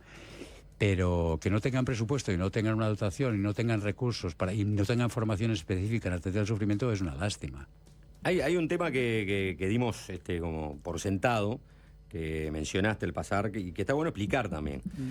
Tú hablabas, ¿no?, del sufrimiento refractario existencial. Es decir, acá estamos hablando no de un dolor insoportable desde el punto de vista del dolor físico, sino que estamos hablando de un dolor espiritual, ¿no? Esa sería la diferencia. O sea, podemos tratar el dolor con farmacología, pero más allá de lo farmacológico, lo que provoca tener determinadas enfermedades y en determinadas etapas es un miedo o un dolor espiritual. Y ese dolor espiritual ese es el que se puede tratar, acompañar y generar un proceso distinto, ¿no? Tengo un curso de 3 meses de duración en la Universidad Ramon Llull de Barcelona, en la que se llama Entender y atender el sufrimiento en clínica. Mira, hay una expresión muy gráfica que os va a dejar muy claro el tema. Los cuerpos duelen, las personas sufren. El dolor es físico y orgánico, se va con morfina, fentanilo, metadona. Tenemos un montón de recursos. Nadie debería morir con dolor físico porque los de paliativos sabemos muy bien cómo manejar eso. El sufrimiento es existencial, siempre.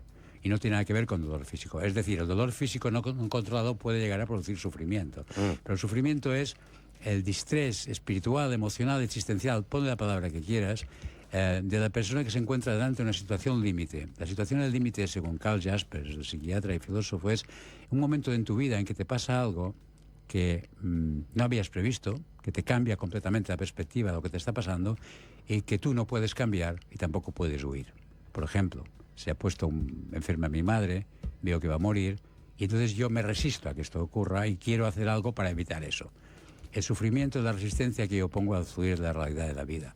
Porque si mi madre tiene 80 años y ya tiene una vida... Entonces, yo que no permito que se vaya, entonces como tengo dinero, me la voy a llevar a Houston, voy a buscar una tercera opinión, voy a estar complicando eso. Complicar la realidad con mi resistencia a la aceptación es lo que se llama sufrimiento. El sufrimiento lo ponemos nosotros de nuestra parte cuando no dejamos fluir la vida. Y te hago una pregunta quizá un poco más compleja. ¿Por qué crees que las primeras reacciones de las personas tienen que ver con ese miedo espiritual? ¿De dónde surge?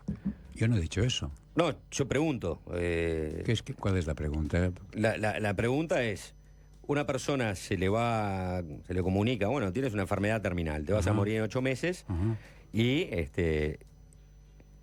sufre desde el punto de vista de... Es humano, es normal, es natural. De lo espiritual, es ¿no? fisiológico, es normal. Exacto. Es decir, yo tengo previsto... Pero perdón, y termino. Pero parte del proceso de los paliativos es justamente a cómo manejar ese dolor. Claro. ¿No? Entonces la pregunta es, ¿desde dónde nos viene, en definitiva, esa primera reacción de decir, no puedo manejar el dolor? Porque si los paliativos es manejar el dolor, quiere decir que tú aprendés. Hay un aprendizaje de cómo manejar el dolor en el momento en que estás pasando tu último tiempo de vida. Pero tu primera reacción es de terror, es de pánico. Es decir, yo no voy a soportar este dolor espiritual. Claro. Entonces, ¿de dónde vienen esas primeras reacciones? De cómo se nos enseña, de cómo vivimos la muerte. El grado de madurez humano de cada persona es diferente en cada persona, y además es diferente a lo largo de su vida, ¿no? Madurez humana, me refiero. Puedes llamar de madurez espiritual.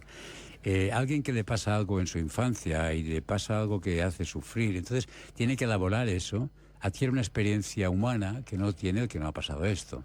Cuando durante la vida te van pasando cosas, si tú las elaboras de una manera donde integras, le das sentido y puedes trascender esa experiencia, vas adquiriendo una madurez donde de a poco te vas dando cuenta de que en realidad tú no tienes una vida, la vida te tiene a ti.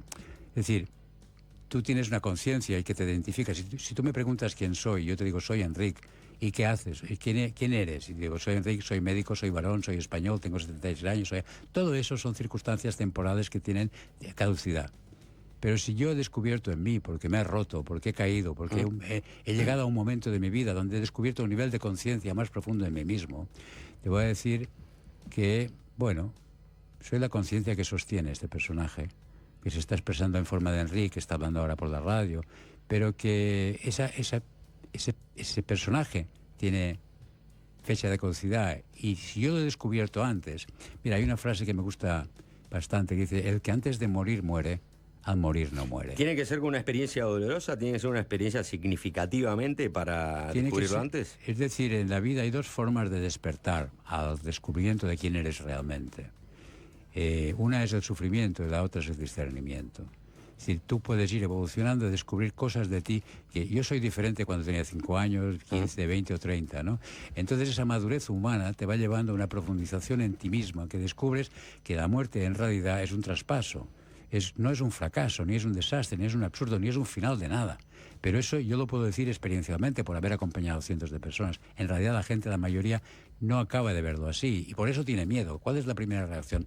Porque yo me voy a morir y no sé cómo va esto. Pero no todos, digo, porque te noté un tanto crispado cuando pusiste arriba de la mesa el tema de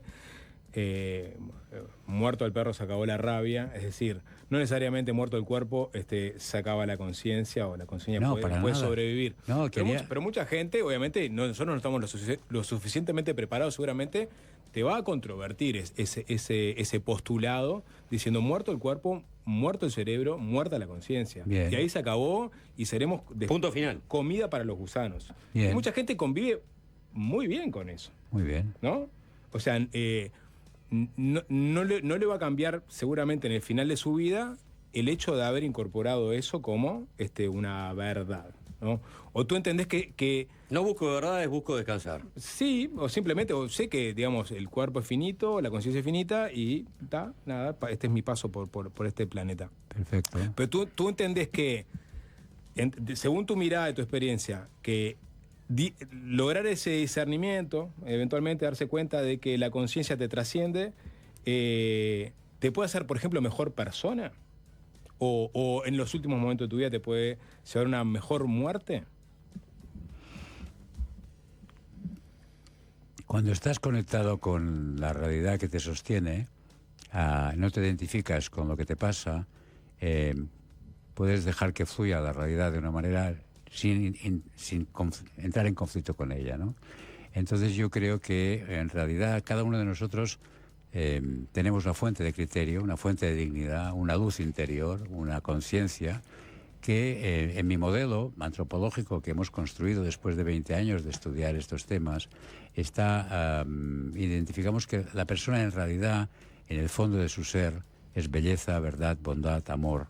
Y una persona que no está en contacto con eso es que no se conoce suficientemente bien, ¿no? Entonces, este es mi modelo. Puede haber otros, yo no lo discuto, no he venido a discutir de esto, pero sí que he venido a dejar claro que mi experiencia es que la muerte no existe, que morir no duele, que el sufrimiento es opcional y lo pone el que tiene miedo porque se resiste, porque quiere seguir, porque desconoce lo que le espera.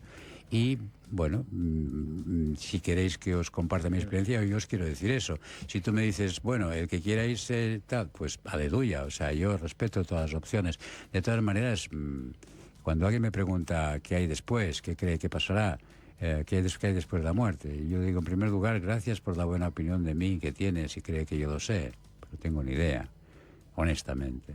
Y en segundo, no se preocupe demasiado porque lo descubrirá usted por sí mismo bastante antes de lo que desearía, seguramente. En el caso de los pacientes que trataste que te pidieron la eutanasia, ¿recordás qué fue lo que te dijeron? Claro que sí. ¿Qué argumentos te dieron? Te voy a contar un caso de un chico argentino que vivía en Mallorca con 47 años, era músico y tenía un hijo de 10 años. Tenía un tumor de Pancoast, que es el tumor bastante de pulmón, pero que infiltra las costillas y es dolorosísimo porque infiltra los nervios del brazo y produce un dolor terrible. Y vino a la consulta a pie diciendo, ustedes ayudan a la gente a morir, vengo a que me ayude a morir. Y entonces yo exploré un poco qué había detrás de esta petición. Había un dolor intenso, y me contó que él había visto morir a su padre cuando él tenía 19 años, del mismo tumor, y su padre estaba gritando de dolor diciendo, compra una pistola, pégame un tiro porque no puedo más. Entonces yo entendí que este hombre había una historia de sufrimiento y además había se iba a reproducir el mismo. Entonces yo dije, ¿por qué, si me dejas, por qué no dejamos un legado a tu hijo diferente al que te dejó tu padre? Si tú me dejas, yo te ingreso, te tengo unos días acá y vamos a manejar este dolor y veremos qué pasa. Lo ingresamos, manejamos el dolor, le quitamos el dolor, se fue de alta, vivió 6 meses más y me mandaba las fotos de las fiestas de sus hijos. Ese era una petición de eutanasia que cuando alguien pide acabar, según mi experiencia, lo que pide es acabar con el sufrimiento. Pero si tú eres bueno manejando el sufrimiento, es mucho más humano, profesional y elegante acabar con el sufrimiento que acabar con la persona. Si a este momento, este hombre, el primer día, yo no hubiera sabido y le hubiera puesto directamente algo para irse, seguramente hubiera perdido a sus hijos la posibilidad de tener un padre 6 meses más. ¿Crees que en algún momento ya los cuidados paliativos no pueden hacer nada? No pueden hacer nada con la enfermedad, porque la enfermedad no es curable. Pero siempre, un paciente es una persona que tiene una enfermedad. Cuando la enfermedad no se puede hacer nada, siempre hay una persona. Y nosotros cuidamos personas, no cuidamos enfermedades. Cuidamos personas no solamente en el proceso de morir, sino cuidamos a su familia. Y les acompañamos a todos. Cuidamos los aspectos físicos, somáticos, orgánicos, cuidamos las emociones, cuidamos los aspectos sociales y hacemos el acompañamiento espiritual entendido no como algo religioso, porque nosotros no somos religiosos, pero sí que tenemos una visión profunda del ser humano como alguien que tiene una dimensión trascendente. ¿Y por qué esta discusión? Te hago una pregunta que quizás no tengas una respuesta a priori. ¿Por qué la discusión se da tanto en términos políticos, ¿no? Que me parece que ahí hay definiciones axiológicas, ¿no? Entonces, nosotros no somos religiosos, pero evidentemente los religiosos que creen, ¿no? En que Dios dispone de la vida y Dios quita esa vida y no el ser humano, las personas, en base un poco a ese argumento, un poco más desarrollado, yo lo estoy simplificando, son contrarios a la eutanasia. No lo sé, yo no tengo una posición política, yo tengo una posición clínica y experiencial. Lo que hagan los políticos tenéis que preguntarse a los políticos. Y ahí estoy pensando más en los religiosos que en los políticos. También, habla con los religiosos. Yo no soy religioso. Tengo a Ope Basquet, que mencionamos, ¿no? Fue la primera persona que presentó un proyecto de ley. Después vinieron otros legisladores, digamos, se involucraron, hubo modificaciones y el proyecto que está ahora en discusión en la Cámara de Diputados recoge parte del espíritu, pero agrega más cosas, ¿no? Hace unas horas, coincidentemente, escribía lo siguiente, ¿no? Habla de una nota publicada por el periodista Tomer Urbis en el Observador, que da a conocer la situación de Pablo Canepa, un hombre que dice desde los 35 años está postrado en su cama, afectado por una ataxia cerebelosa idiopática, es decir, una enfermedad del cerebelo de causa desconocida. Está perfectamente lúcido, pero no se puede mover. Los médicos no pueden curar a Pablo, tampoco pueden decirle cuánto tiempo más va a vivir. Pablo recibe cuidados paliativos y atención psicológica, pero desde hace meses le dice a su madre que lo cuida, que se quiere morir. Dice más adelante Basquet, me resisto a creer que la sociedad uruguaya sea capaz de dejar a este hombre de 39 años postrado en su cama, inmóvil y diciéndole todos los días a su madre que se quiere morir. Siento que un deber de solidaridad nos obliga a dejarlo elegir y darle los medios para ejecutar su decisión. Es parte de lo que escribe Basquet. Este caso en particular, ¿tú cómo lo tomarías? No estoy ejerciendo de médico de este paciente, no puedo opinar de esto, me parece maravilloso. Cada uno puede tomar las decisiones que quiera. Si ustedes se tratan de una ley, me parece fantástico.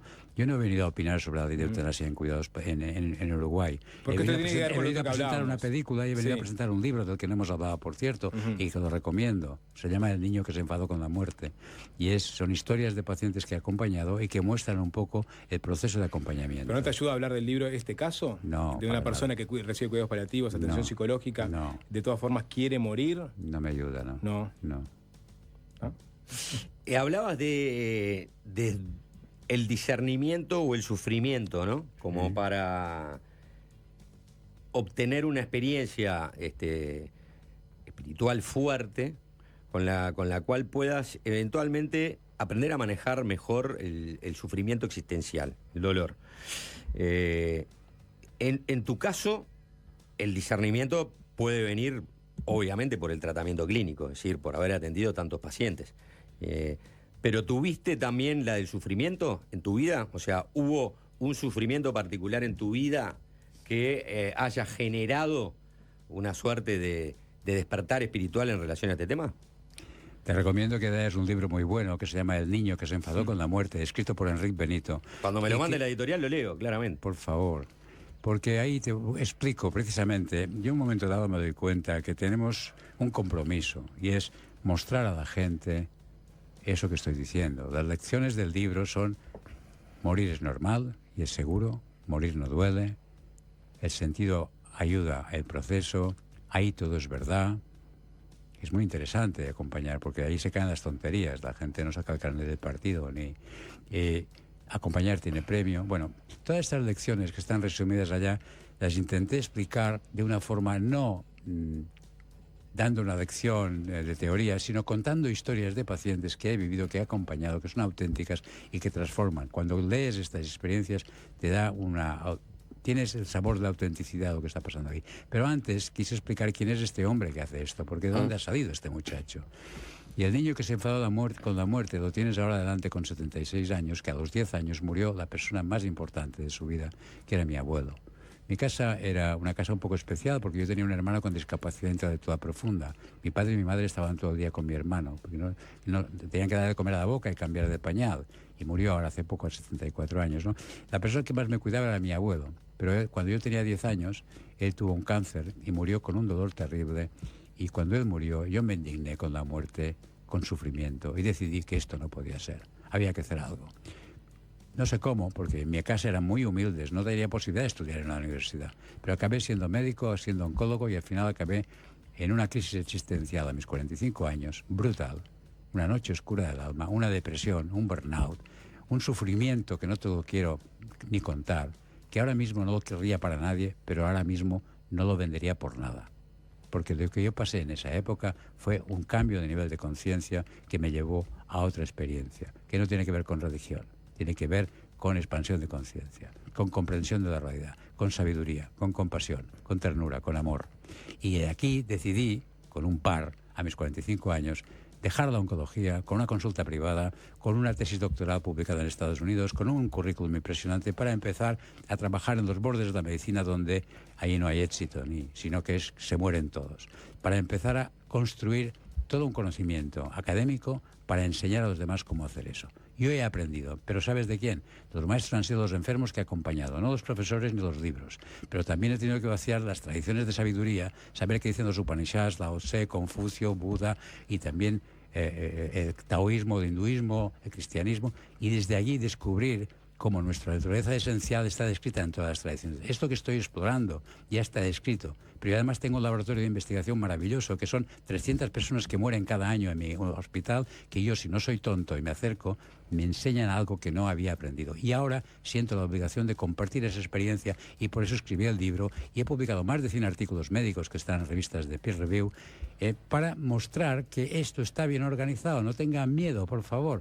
Yo entiendo que desde la creencia fundamentalista de que la muerte es el final, que es una creencia, no hay ninguna evidencia que esto sea así, puedan pensar que yo intento convencerles de algo.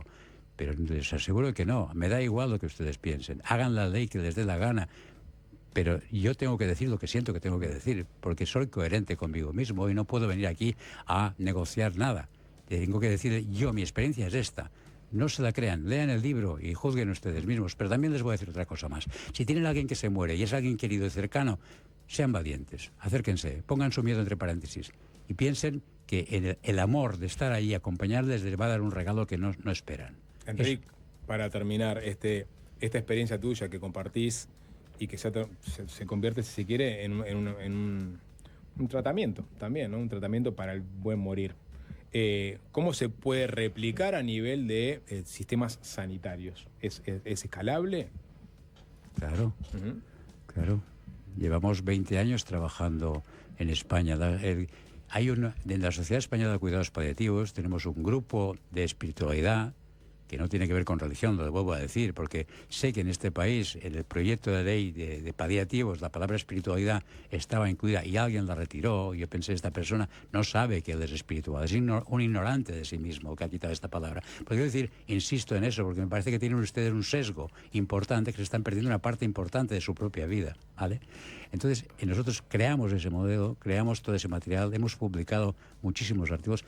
Yo estuve en Buenos Aires hace 10 años y trajimos una monografía de más de 300 páginas de cómo hacer el acompañamiento espiritual en cuidados paliativos, que se editó 1000 ejemplares para toda Latinoamérica, y desde entonces tengo un montón de alumnos que se están formando en estos procesos. Nosotros tenemos una escuela, tenemos lo que se llama el Foro Iberoamericano de Espiritualidad en Clínica, donde hacemos formación de personas profesionales sobre todo, y ahora nos estamos abriendo a formar también a voluntarios, ciudadanos normales que sin ser sanitarios quieren aprender a cómo hacer eso con su familia, con su entorno, en su comunidad, etcétera, ¿no? Y me parece que nosotros hemos descubierto algo muy interesante que cuando se comparte conduce a otro nivel de conciencia de las personas que lo comparten. Porque yo creo que, y voy a decir algo que no sé si quedará bien aquí, pero no me importa, a Dios nadie le ha visto. Pero cuando alguien sufre y otro se acerca para ayudarle, entre ambos a menudo se da una presencia que los transforma a ambos. Esta es mi experiencia de muchas veces. Benito, la última, que me parece interesante dejar un poco más explícito. Cuando dice, yo creo que hay un sesgo, ¿no? Aquí en Uruguay. Sí. Por ejemplo, porque alguien quitó, ¿no?, la palabra espiritualidad de la ley de cuidados paliativos. ¿Ese sesgo tiene que ver con confundir espiritualidad con religión? Yo creo que sí. Creo que la religión es la forma que ha intentado... Bueno, hay muchas cosas de la religión que no son realmente... Es decir, yo, cuando alguien me dice soy agnóstico, soy ateo, digo, el ateísmo es una respuesta inteligente a una religión mal planteada. Pero la religión no tiene que ver con espiritualidad. Puede ser una forma de llegar a expresar, pero todos tenemos una dimensión trascendente, seámoslo conscientes de ello. Y cuando tú exploras la historia de la humanidad, te das cuenta que todas las tradiciones han construido modelos de cómo acceder a esa experiencia. Las religiones son los caminos, los rituales, los itinerarios que han construido diferentes culturas para esa experiencia. Pero somos así, seamos o no conscientes de ello. O esa es mi experiencia. Bien. Enrique Benito está en Uruguay para la presentación, en realidad, de... Hay una puerta ahí que tuvo sus funciones. Está el libro El niño que se enfadó con la muerte, que también lo vas a presentar en Buenos Aires. Y charlaremos en otra oportunidad, capaz. Lo queráis, encantado, gracias. Gracias. Fácil se impone. Fácil desviarse. Salta, salta, salta. Y no pares de saltar. Llegó a Uruguay el primer y único parque europeo de trampolines. 2.500 metros cuadrados de pura diversión para toda la familia. Salto libre, trampolines olímpicos de alto rendimiento. Estábamos justo en la previa de la nota, mirando las pantallas de acá del estudio, y aparece esa gráfica que creó Caro, de los 4 de Fácil Desviarse, con la indumentaria de los Beatles en la época de Sgt. Pepper's, ¿no? Y si uno empieza a hilar fino, en realidad la madre del borrego de la historia de fusiones de música popular con música clásica, seguramente está en el Sgt. Pepper's. Si bien hubo experiencias, digamos, más puntuales, ahí aparece como un gran mojón. Ahora sí, vamos a entrar propiamente en el tema. Es el jueves 11 y el viernes 12 de septiembre, donde se va a dar en el Teatro Solís el espectáculo Celebrar, que es justamente una experiencia. Pet Sounds. Bueno, el Pet Sounds, está bien. Ahora nos metemos a discurrir sobre cuándo se dio el inicio a esta fusión. Lo cierto es que la murga y una filarmónica van a estar presentes en el Teatro Solís en esas 2 fechas, en lo que es un espectáculo seguramente sin precedentes por la magnitud de la obra, por el repertorio, por las personas que van a estar arriba del escenario. Y por eso es que tenemos al Pitufo Lombardo, que es uno de los directores de este espectáculo, con nosotros. Pitufo, bienvenido. Buenas tardes, un gustazo conversar un rato con ustedes, compartir ahí. ¿Pet Sounds o Sgt. Pepper's entonces? ¿Dónde arranca la historia? Bueno, no sé. Sgt. Pepper es un disco magnífico. George Martin ha sido una pieza fundamental en esta fusión de lo que es música popular, porque bueno, Gardel, los Beatles son música popular, y en este caso he tenido la oportunidad de escuchar la orquesta metida dentro de lo que es la música popular de los Beatles, y realmente, bueno, le dio como otra característica, otro envión, se abrió como una puerta nueva, y conviven perfectamente. En este caso, la murga con la filarmónica también conviven, y conviven muy bien. En realidad, que es la parte que me pertenece, o el rol que me pertenece en los arreglos corales, en realidad podríamos decir que son arreglos orquestales también, porque son diferentes tímbricas, diferentes instrumentos, cada uno con su instrumento, con su color, con su sonoridad y con sus registros. Y en una orquesta pasa lo mismo. Lo que, bueno, como ya la parte armónica está dentro del coro de murga, y la parte rítmica, bueno, ¿qué es lo que hace la orquesta? ¿Acompaña? Para no pisarse uno con otro. Entonces, bueno, por supuesto que está lo rítmico, está lo armónico, pero bueno, donde hay huecos, hay contrapuntos. Bueno, Pablo Rey, que ya ha estado cercano a la música popular, es quien se encarga de los arreglos orquestales. Pero bueno, tenemos una conexión entre los dos para saber qué estamos haciendo cada uno de los dos, para que después, bueno, eso funcione realmente, y con la dirección de Martín García. Así que venimos como un poquito por ahí, haciendo algunos ensayos parciales con el coro, parciales sumando con la batería, sumando el coro con la batería, después con la orquesta. Y no solamente es un espectáculo musical, sino que se cuenta una historia. Entonces, bueno, hay una puesta en escena, aprenderse los pies, dónde entrar, dónde salir. Hay un personaje dentro del espectáculo que es quien cuenta esta historia. Entonces, bueno, son muchas cosas a elaborar y que queden bien enlazadas, ¿no? Y eso que decís, que queden bien enlazadas, ya que mencionamos a los Beatles al arranque, hay en el homenaje a George Harrison a un año de su muerte, que es en el Royal Albert Hall. Tremendo show. Ahí juntan justamente a la orquesta de Ravi Shankar Sí. con la... Que abre el show. que ¿no? abre, perdón, con la Filarmónica de Londres. Y lo que hacen es enlazar esos dos mundos, el mundo de la música clásica europea con el mundo de la música india o la música hindú. Y con una complejidad que es que no leen partituras los músicos de Ravi Shankar. Y sí leen los músicos clásicos. Entonces tuvieron que hacer toda una traducción para después hacer un acople para después tocar en vivo. ¿Viste ese...? Sí, lo vi el show. ¿Lo viste ese show? Lo vi. Dirige la hija de Ravi Shankar Exacto. también en un momento. Y creo que es uno de los mejores shows que he visto en mi vida.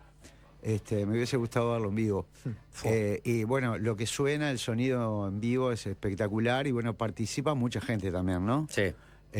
Los cantantes, las cantantes, los instrumentistas, la orquesta hindú es espectacular y nada, está todo en su lugar. ¿Y pensaste en algo de eso cuando cranearon montar este espectáculo? Porque tú decías, bueno, hay ciertas cosas que ya vienen, ¿no? Por ejemplo, con la murga, pero puede haber en los contrapuntos, ¿no? La intervención de la orquesta, es decir, lugares donde la música clásica entra como un filón a hacer el contrapunto. En el momento en el que fuiste craneando este espectáculo, ¿estaba esta referencia o tenías otras referencias de cómo ensamblar? No, yo creo que a lo largo de los años uno va teniendo influencias de las cosas que ve, que escucha, con la gente que comparte, ¿no? Esas cosas están implícitas, o sea, de diferentes autores o en la forma de arreglar de un autor o en la escritura o cómo armoniza. Yo creo que en la elección de las canciones también están como las diferentes atmósferas, ¿no? O sea, lograr de que hayan diferentes atmósferas. Lo mismo que sucede con una murga o que sucede en una película o que puede pasar cuando uno lee un libro, digamos, ¿no? Me parece que es un poco lo mismo. Y en realidad, si bien hay como más de 100 años de historia y podemos encontrar un repertorio muy amplio del género, uno ve y escucha y en realidad la idea no es hacer un cover de las canciones, sino, bueno, convertirlas. Claro, convertirlas, versionarlas y en este caso con una herramienta más que es la orquesta, ¿no? Entonces, bueno, uno cuando está escuchando la canción elegida se empieza a imaginar, bueno, qué rítmica lleva la batería, qué lindo que aquí hubiesen vientos, o en esta parte que canten solamente la zona de los graves de la murga solamente y que los agudos solamente estén en la orquesta.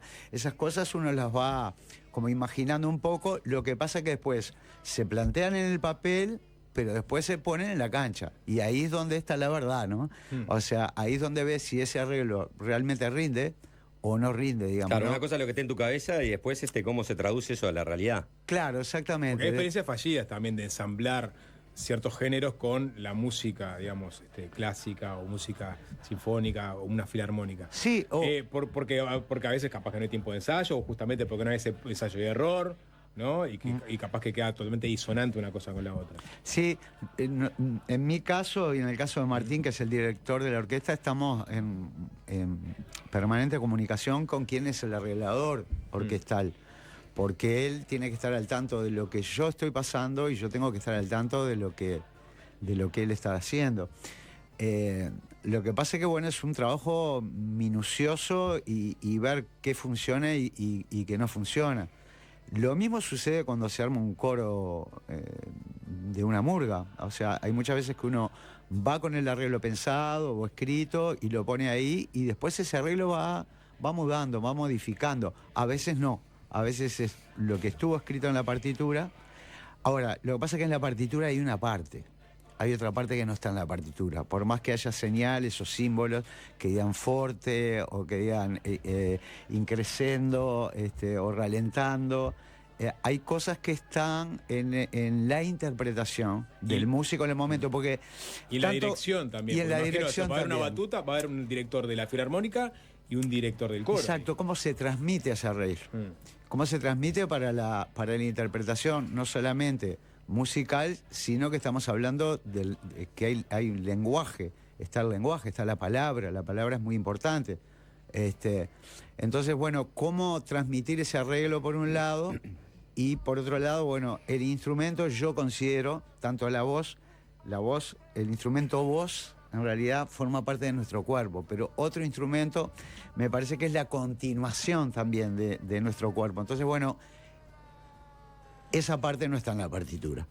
Esa parte es humana, es del alma, del corazón, bueno, de lo que se pone ahí en el momento. El poder encontrar ese equilibrio entre lo que está escrito y lo que es la intuición, porque también hay intuición o el sentir, el poder juntar esas cosas y lograr ese equilibrio es lo que estamos buscando.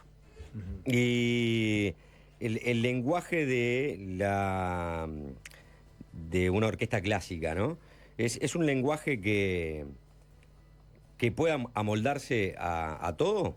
O sea, es una suerte de colchón musical que puede encastrar con cualquier tipo de género o tiene sus limitaciones.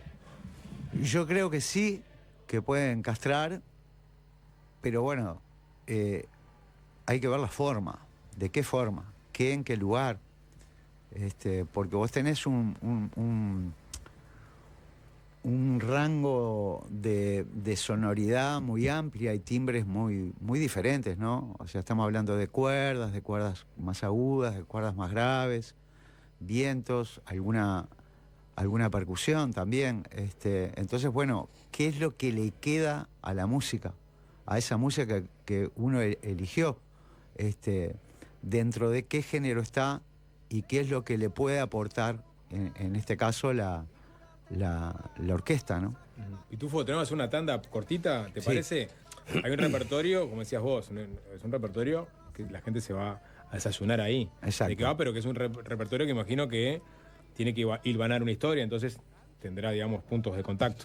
Tiene puntos sin de contar contacto. mucho, capaz que nos contás algo, ¿te parece? Buenísimo. Se viene a celebrar la Murga en Filarmónica el 11 y 12 de septiembre en el Teatro Solís. Una de las personas encargadas de dirigir este espectáculo es el Pitufo Lombardo, que está con nosotros esta tarde.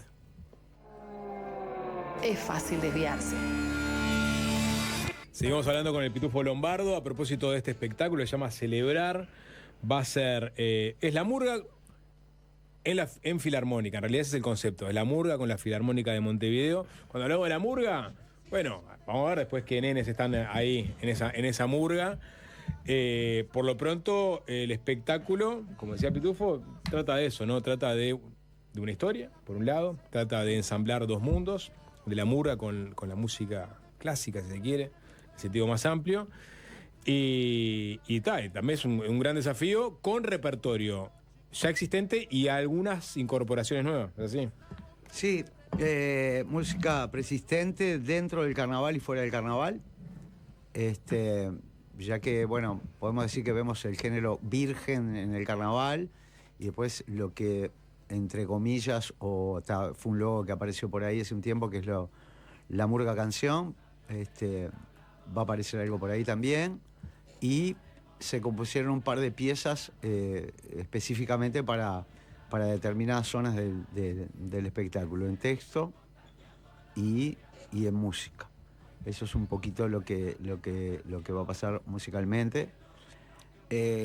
A mí, desde el primer ensayo que tuvimos con la orquesta, me dio la sensación como volver por el sonido en su totalidad, de volver a muchos pasajes de mi niñez. ¿A qué me refiero? Me refiero a los cuentos que me hacía mi viejo, mi abuelo, mi abuela, por un lado, y algunas sonoridades que yo escuché de niño. Y también esos cuentos que uno escuchó, que habían bailes de carnaval en la ciudad de Montevideo, en el Parque Hotel, pero también en el Teatro Solís. Entonces creo que la conjunción de la sonoridad entre la orquesta y el coro de Murga a mí me trae un poquito a eso, si bien no viví ni los bailes del Parque Hotel ni los carnavales en el Solís, pero algo me dice que ahí está pasando algo. Y hasta me hizo acordar en un momento un trío que yo vi de muy chico, que pasaban por la calle pasando la gorra, tocando una trompeta y un bombo y un redoblante, Y hay algo que me pareció por ahí, capaz que la mezcla de la sonoridad de los vientos con la batería de murga. Es una sensación muy, muy personal, pero me parece que se respira un poquito eso. ¿Cuál es la música de Montevideo? Porque hace que con todo esto me llevaste a Piazzolla, ¿no? Y justamente a la fusión.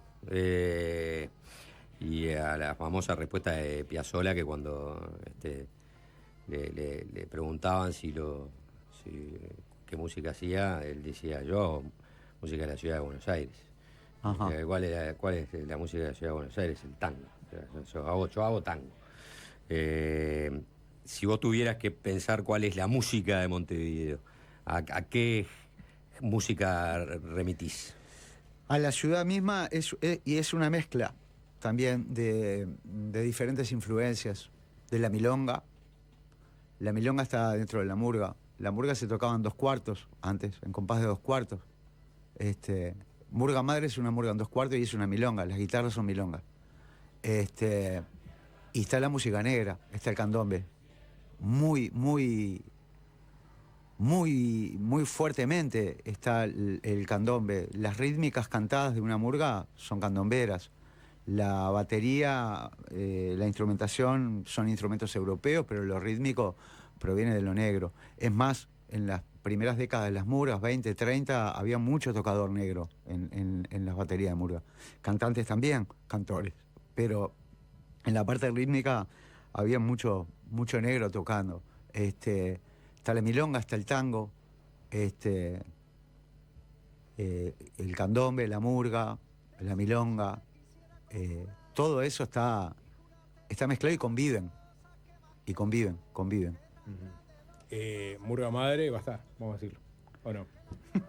Bueno, sí, vamos a decirlo. Va a estar con otro arreglo, obviamente. Sí. Pero nos pareció que era una canción que tenía que estar y que estaba bueno ver qué pasaba con la orquestación también en esa música, y la elegimos. Pablo hizo un arreglo precioso, a mi entender, y va a ser una de las piezas así del espectáculo. Bien, sé que tenemos que liberarte, Pitufo. ¿Para cuántas notas de estas diste hoy? Hoy solo esta. ¿Solo esta? Hoy solo esta. ¿En la semana? Pero en estos días estoy... ¿Varias? Mañana creo que... Mañana tengo unas cuantas. Más tranquilo que Gallego. No, vine igual estoy desde las 8:30 laburando, pero hoy es la única, pero ya sigo de largo y tengo otro ensayo de noche con otra cosa, así que bueno. Al palo. No está con la mecha corta. Pero contento de compartir con ustedes, que siempre el trato y las preguntas siempre son interesantes. Arriba, Pitufo. Hoy me crucé con el Chirola de Hereford. Mirá. Hoy, justo me cruzo en un ascensor. Están hoy con la filarmónica, ¿está bien? Con la filarmónica. Sí, es cierto. Hoy, mañana y pasado. Exacto. También. Hereford con la filarmónica. Bueno, que disfruten. Sí. Lo mejor para ellos. También. Y después viene su turno. Vamos arriba. Y después no te va a gustar también. Y después viene No te va a gustar. Temporada de filarmónica. Bueno, espectacular. Popular, espectacular. Más que nunca. Arriba.